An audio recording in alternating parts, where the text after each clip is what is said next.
Bwana Yesu asifiwe. Kwa majina naitwa Edwin na nimeokoka na mpenda Yesu kama mwokozi wa maisha yangu. Siku ya leo nimeokoka na nampenda Yesu kwa maana amenilinda, ameniwezesha kufika siku ya leo. Ningependa tu kusema nawe ewe mpendwa, ewe rafiki yangu, ndugu yangu, dada yangu, kuhusu maisha yako. Kuna watumishi wa Mungu unaposoma kitabu cha Danieli 3 kuanzia mstari wa 24 hadi 25. Lakini ukiweza utasoma kuanzia mstari wa 20 ndipo uweze kupata picha maalum.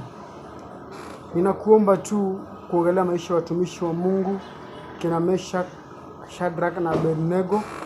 Hawa watumishi wa Mungu walikuwa watumishi ambao walitii amri za Mungu. Watumishi ambao walitii sauti ya Mungu. Watumishi ambao walitembea katika njia ambazo zinamfurahisha Mungu. Haleluya. Basi ilipofika siku moja, mfalme akaamrisha ama mfalme akainua sanamu ili watu wakaweza kuabudu. Lakini unapoangalia watumishi hawa walikataa, wakasema kwamba kulingana na Mungu wetu au kulingana na sheria 10 za Musa, nasema kwamba usiabudu sanamu ama usiabudu Mungu mwingine isipokuwa Mungu aliye juu mbinguni. Haleluya. Basi mfalme aliposikia ile habari aligadhabishwa na akakasirika sana. Akaamrisha hawa wapendwa waweze kutupwa kwenye tanuru la moto. Basi walipofungwa na wakatupwa kwenye tanuru la moto, tazama walikuwa watu 3. Lakini mfalme alipoangalia kwenye lile tanuru la moto alikuta kuna watu 4.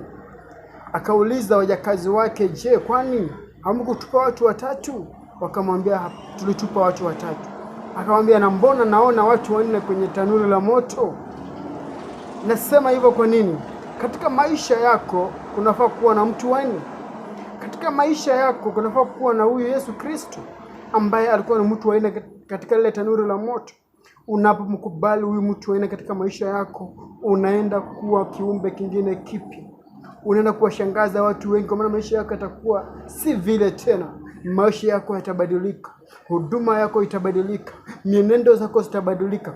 Basi Meshach, Abednego na Shadrach walimkubali huyu mtu 4 maishani mwao ambaye ni Yesu Kristo. Haleluya. Basi walipotupwa kwenye tanuru la moto, yule mtu 4 alishuka akawatetea. Alishuka akawazuia kwa mbawa zake wasiweze kuangamizwa ama kuteketea katika ule moto. Nawe siku ya leo unapitia hali ngumu. Siku ya leo maisha yako yamekuwa yenye changamoto. Ninachokusihi asubuhi ya leo ni mkubali huyu mtu wa 4 maishani mwako. Kuna watu ambao hawajui mtu wa 4 ni nani maishani mwao. Kuna watu ambao wanaishi pasipo kujua maisha yao ni maisha aina gani. Lakini maandiko yanasema kwamba unapoangalia kitabu cha Methali 34 maandiko yanasema kwamba Methali 8:34 maandiko yanasema kwamba nina heri mtu yule anisikilizaye na kungoja malangoni pangu. Huyu mtu ni mtu wa aina gani? Maandiko yanasema kwamba unapongojea kwenye malango ya Mungu hakika utabarikiwa. Unapongoja kwenye malango ya Mungu hakika utainuliwa. Nami siku ya leo ninakuomba tu mpendwa ukaweze kungojea kwenye yale malango ya Mungu. Ninajua kunazo changamoto katika malango yale. Ninajua kuna watu ambao wanapitia hali ngumu wakiwa kwenye yale malango ya Mungu. Nawe pia usife moyo unapongojea kwenye malango yake. Ninajua wanadamu wengi wanakata tamaa. Wanafika njiani wanakosa tumaini. Lakini unapomtumainia Mungu na ungojee, Baba atashuka maishani mwako na atatenda yaliyo makuu. Unapomkubali huyu mtu wa 4, magonjwa yanaondoka kwenye boma lenu. Unapokubali huyu mtu wa 4, uchawi unaondoka kwa maisha yako. Unapokubali huyu mtu wa 4, irisi na uganga ambao uligangika maishani mwako unaondoka. Unapokubali huyu mtu wa 4, ndoa yako ambayo inasumbua inarekebika. Unapokubali huyu mtu wa 4, kazi ambayo unatafuta miaka mingi, kazi ambayo unaitamani utaipata. Unapokubali huyu mtu wa 4, maisha yako yanaenda kuwa shwari kabisa. Unaangalia watumishi wa Mungu kama kina Ayubu, kuna Abrahamu, Kina Jacob walimkubali mtu wa nne, maisha yao yakabadilika. Nawe pia siku yao ninakuomba ndugu yangu, mahali ulipo, achana na kile ambacho unafanya. Geuza moyo wako, jirudie, uangalie yale ambayo ninafanya yanampendeza Mungu wangu, yale ambayo ninafanya yanamridhisha Mungu wangu, ili ukaweze kuenenda katika njia ambazo zinampendeza Mungu wako. Ninapoongea hivi nimeona wapendwa wengi wakahangaika, nimeona wapendwa wengi wakifungua makanisa wakifunga kwa sababu hawajakubali mtu wa nne maishani mwao. Bwana asifiwe. Kitambo naliona watu wakiishi katika hali ambayo inampendeza Mungu, wakati ambapo watu walikuwa wanakaa katika hali ambayo inamridhisha Mwenyezi Mungu. Unapata wakati huu wanadamu wanaishi hali ambayo hata Mungu akirudi saa hizi anashangaa naenda wapi, anashangaa hapa ni wapi, anashangaa kweli huyu ni mwanadamu niliyomuumba, huyu kweli ni mwanadamu niliyekufa kwa ajili yake. Wapendwa, tusikae katika hali ambayo haimpendezi Mungu. Wapendwa wengi wameachilia fimbo yao, wapendwa wengi wamekaa katika hali ambayo hata Baba wa mbinguni akishuka siku ya leo hata tamani kuangalia mara pili. Haleluya. Haleluya. Unakuta wapendwa, kuna wapendwa waliniuliza kwamba mbona nilipookoka maisha yangu yakawa magumu, mbona nilipookoka maisha yangu yakabadilika. Ninakwambia kuna watumishi wa Mungu walikaa katika hali kama hiyo yako, na hakika leo hii wanavuna matunda yao. Kuna wapendwa wa Mungu waliishi katika hali ya kutaabika, lakini leo hii wanakula na kusasa. Kuna wapendwa wa Mungu waliohangaika, waliotusiwa, waliofukuzwa, lakini siku ya leo wanaishi katika hali ya kupendeza. Unapangalia matumishi wa Mungu Ayubu wakahangaika, Ayubu wakateseka, lakini wakati ambapo aliona kwamba anafika mwisho, hapo ndipo Mungu aliposhuka na kumtetea. Unapangalia Penina alimtaka mtoto, akaomba Mungu miaka mingi sana. Huenda Hana alikosa tumaini, lakini ile siku alipokata tumaini lake, alipokosa tumaini, hapo ndipo Mungu aliposhuka na kutenda yaliyo makuu. Unapangalia mtumishi wa Mungu Sarai, akamlilia Mungu siku inaenda siku rudi, akamlilia Mungu akasema kwamba anataka akapate mtoto. Ikafika wakati katika umri wake wa uzee akasema ya kwamba haki katika umri nilionayo siwezi nikazaa. Akakosa tumaini, akaluzo hope. Na hapo ndipo Mungu aliposhuka na kutenda yaliyo yake.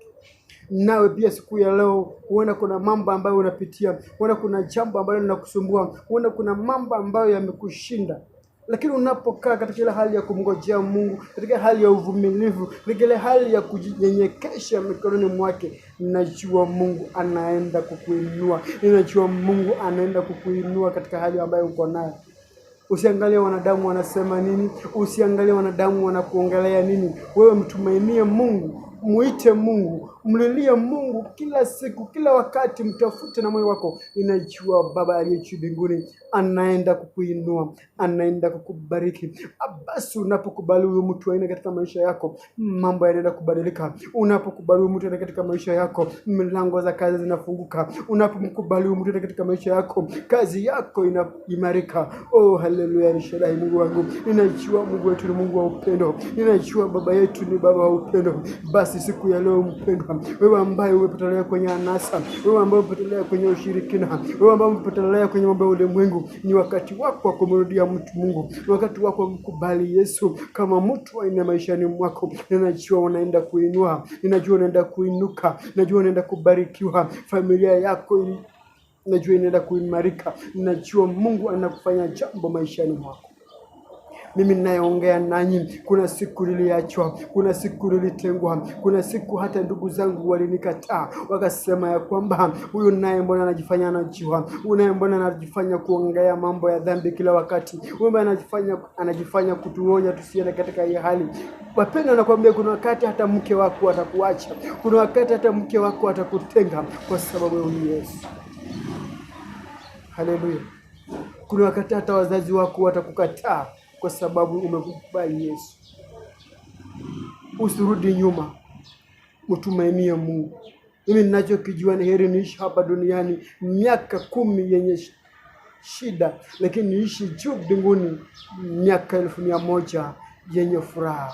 Haleluya. Bwana Yesu asifiwe. Kwa hivyo ninaomba tu wapendwa wenzangu, usiangalie wanasema nini. Ninaomba tu ndugu zangu, usiangalie wamekupeleka wapi. Ninajua wamekupeleka kwa mganga, ninajua pesa zako zimeharibiwa, ninajua walikupeleka mahali ambapo haufai, wengine wakakupeleka baharini ili usiendelee. Lakini siku ya leo ninakwambia, unapomkubali huyu mtu wa nne, maisha yako yanabadilika. Unapomkubali huyu mtu wa nne, maisha yako yanabadilika. Unapomkubali huyu mtu wa nne, unaenda kuimarika. Unapomkubali huyu mtu wa nne, unaenda kusonga mbele. Unapomkubali huyu mtu wa nne, unaenda kuinuka. Unapomkubali huyu mtu wa nne, unaenda kuimarika. Unapomkubali huyu mtu wa nne, ndoa yako inasimama tena. Unapomkubali huyu mtu wa nne, afya yako inarejea. Unapomkubali huyu mtu wa nne, vifungo vinafunguka. Paulo na Sila wakaomba wakiwa gerezani, minyororo ikakatika. Nami siku ya leo ninakwambia mpendwa, unapomkubali mtu wa nne, minyororo ya giza inakatika, minyororo ya uchawi inakatika, minyororo ya ushirikina inakatika, uganga wote unakwisha katika jina la Mungu aliye hai. Naomba Mungu aweze kuwa nawe, aweze kukuimarisha, aweze kukuinua. Ninaomba tukaweze kuomba katika jina la Mungu aliye hai. Baba, ninakuomba katika Yesu Kristo, ninajua wewe ni mwaminifu, ninajua unaenda kutenda maishani mwetu. Tazama Mungu, tumekuja miguuni pako, tunanyenyekea Bwana, tusiwe dhambi, ukaweza kutusamea, ukaweza kutuinua, kwa maana hakuna mwingine aliye kama na wewe Bwana. Tunakuomba Bwana ukakupe kibali chako, tunakuomba Bwana ukaweza kukubali hivi tulivyo Bwana. Asante Bwana, kwa Mungu unajua unaenda kutenda, uimarishe taifa letu Bwana. Kumbuka nchi yetu ya Kenya, kumbuka taifa lote Bwana, kumbuka ulimwengu mzima Bwana, ukatuonee huruma Bwana, ukatuokoe Bwana, kwa maana kuna mwingine aliye kama na wewe. Kumbuka kila mmoja Bwana ambaye atasikia haya hii Injili Bwana, ili akaweza kubadilisha nia yake, ili akaweza kubadilisha mawazo yake, akaweza kukutumikia na kukuabudu Bwana. Ninaomba hayo machache Bwana, Kristo mwana Mungu aliye hai. Amen.